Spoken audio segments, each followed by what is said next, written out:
இதுக்கே கடுப்பானா எப்படி? இதை விட கடுப்பாகிற மாதிரி சம்பவம்லாம் இனிமே தான் நடக்க போகுது. நீ உன்னை ரோமியோ நினைச்சுக்கிட்டு இருக்க. நோ, நீ ரோட் சைடு ரோமியோ. உன்ன மாதிரி ஆளுங்களுக்கெல்லாம் எங்கேயுமே வேல்யூ இருக்காது.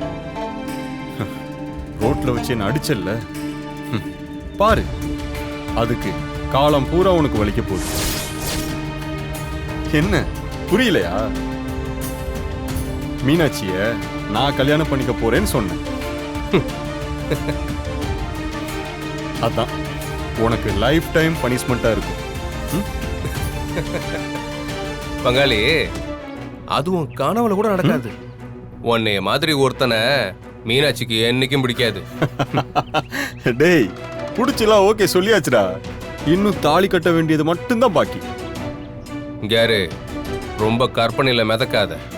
அப்புறம் பொத்துன்னு கீழே விழுந்து மூக்கு முகரையெல்லாம் பேந்துற போது. விழ போறது யாருன்னு இன்னும் கொஞ்ச நாள்ல தெரியும். எங்க கல்யாணத்துக்கு மறக்காம வந்து நல்லா கொட்டிக்கிட்டு போ, சரியா?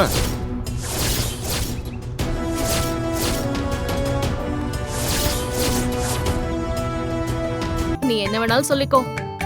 அவர் ரொம்ப மெச்சூர்டா இருக்காரு. என்ன எதுக்கும் கம்பல் பண்ணல. டைம் கொடுத்து யோசிச்சு அப்புறமா முடிவெடுன்னு சொல்லிட்டு போயிட்டாரு. இந்த காலத்துல இப்படி ஈகோ இல்லாம யாரால பேச முடியும் சொல்லு?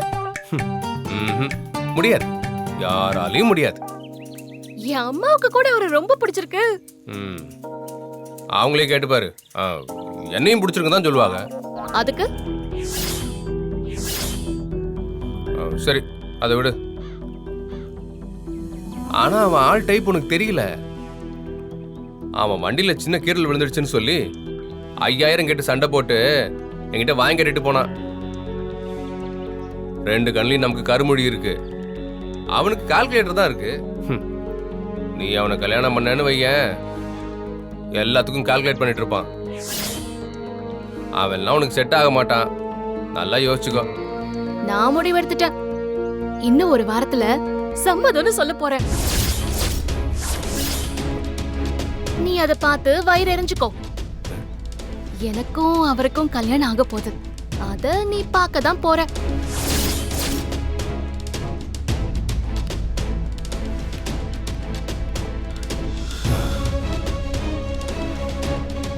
என்ன இப்படி சொல்லிட்டு போற? நீ ஜீவா கிட்ட பேசினதெல்லாம் நான் கேட்டுட்டு தான் இருந்தேன். அப்போ உனக்கு உண்மையாவே இந்த கல்யாணத்துல சம்மதமா? ஏய் சாச்சா, அப்படிலாம் இல்ல. ஏய், அப்படியே ஜீவா கிட்ட சம்மதம் சொல்ல போறேன்னு சொன்ன? அது சும்மா அவனை வெறுப்பேத்த சொன்னங்கா. வெறுப்பேத்தவா? நீ எதுக்கு ஜீவாவை வெறுப்பேத்துற? அவன் எப்ப பாரு என்ன ஏதாவது கிண்டல் பண்ணிட்டே இருக்கான். அவனுக்கு அந்த அரவிந்த எதுக்கோ பிடிக்கல போல. அதான் சும்மா இப்படி சொல்லி அவனை டென்ஷன் பண்ண. சரி, அதை விடு. இப்ப நீ கல்யாணத்துக்கு சம்மதம் சொல்ல போறியா இல்லையா? அது தெரியல. என்னடி குழப்பற?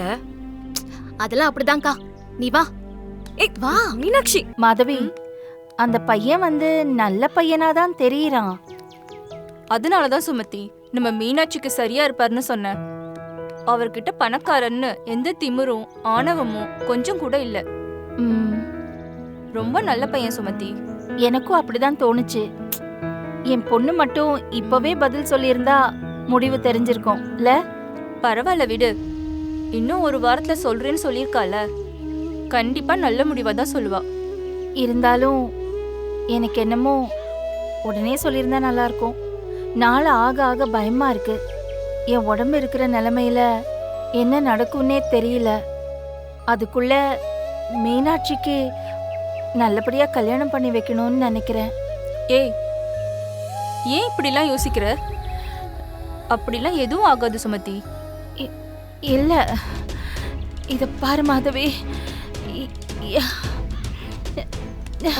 சுமதி, என்னாச்சு சுமதி? சுமதி, சுமதி, இங்க வா வா, உட்காரு.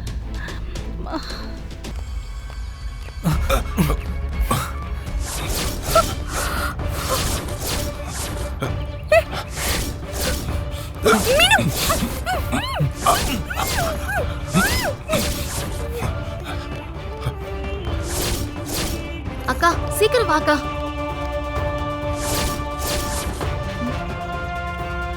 அக்கா அக்கா நீ கூட தானே வந்தா? பத்திரமா பாதுகாப்பா இருக்கணும். வேற எங்கேயாச்சும் இடம் மாத்திடலாமே. உடனே இப்ப போக கூடாதுடா. அப்படி போனாதான் யார் கண்ணிலாவது மாட்டிப்போம். அப்போ என்ன செய்யலான்ட்டு இருக்க? ஃபங்க்ஷன் முடிஞ்சு எல்லாரும் கிளம்புற வரைக்கும் இங்கே இருப்போம். அதுக்கப்புறம் சமணர் மலைக்கு தூக்கிட்டு போயிடலாம். அது இங்க இருந்து ஒரு 7-8 கிலோமீட்டர் தூரம் இருக்குமே. எப்படி கொண்டு போறது? போற வழியில பிரச்சனை எதுவும் வந்துடாதா? அதெல்லாம் ஒண்ணு வராதுடா. அங்கங்க செக்கிங்லாம் இருக்குமே. அப்ப என்னடா பண்றது? அதெல்லாம் சமாளிச்சுக்கலாம். நீ பழைய குடோனுக்கு போய் எல்லா ஏற்பாடும் பண்ணி வை. நான் இவளை அங்க தூக்கிட்டு வரேன். ஆள் அடையாளம் தெரியாம தங்கச்சிக்கு பதிலா அக்காவை தூக்கிட்டு வந்திருக்கானுங்க. இவள அங்க கொண்டு போய் என்ன பண்றது? சின்ன மீனை போட்டு பெரிய மீனை பிடிக்கிறதுன்னு சொல்லுவாங்கல்ல, அதே மாதிரி நாம பெரிய மீனை போட்டு சின்ன மீனை பிடிக்க போறோம். டேய், எனக்கு சுத்தமா புரியவே இல்லடா. டேய், உனக்கு எது தாண்டா புரிஞ்சிருக்கு இது புரியறதுக்கு? ஆளை மாத்தி தூக்கிட்டு வந்துட்டு கேள்வி மட்டும் நல்லா கேளுங்கடா. இப்படி மாறி ஓடி வருவாங்கன்னு நாங்க என்ன எதிரா பார்த்தோம்? எப்படியும் இவளை தேடி மீனாட்சி அங்க வருவா. வரணும். எப்படியாச்சும் அவளை அங்க வர வைக்கணும். அப்பதான் நான் பிளான் பண்ணது நடக்கும். புரியுது புரியுது. அண்ணா இவ்வளவு தூக்கில இந்த போன் இருந்துச்சுண்ணா.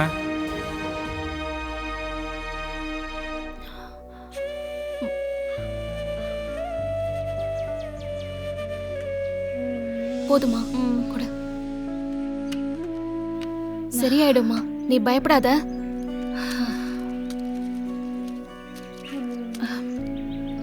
மீனாட்சி, ஆ? எனக்கு எந்த நேரத்துல என்ன நடக்கும்னு தெரியலடி. மா, ஏன் இப்படி எல்லாம் பேசுற? இல்ல, நான் சொல்றத கேளு. கேளு மீனாட்சி. இப்போ ஒரு பையன் வந்தான்ல, நல்ல பையன் மாதிரி தான் தெரியுது. மீனாட்சி, எனக்கு ஏதாவது நடக்கிறதுக்கு முன்னாடி கல்யாணத்துக்கு ஒத்துக்கோ மீனாட்சி. அதெல்லாம் அப்புறம் பேசிக்கலாமா? நீ எதுவும் யோசிக்காதே இப்போ. ஏய், தேன்மொழி எங்க? ஆ, ஆ, ஆ, அவ கீழே மாமா கிட்ட பேசிட்டு இருக்காமா. நான் போய் கூட்டிட்டு வரேன். ஆ? சரி. அக்கா, நீங்க அம்மாவை கொஞ்சம் கூட்டிட்டு போங்கக்கா. அம்மா போய் ரெஸ்ட் எடுமா. போ, பாத்து. எனக்கு ஒண்ணும் இல்லடி, எனக்கு ஒண்ணும் இல்ல.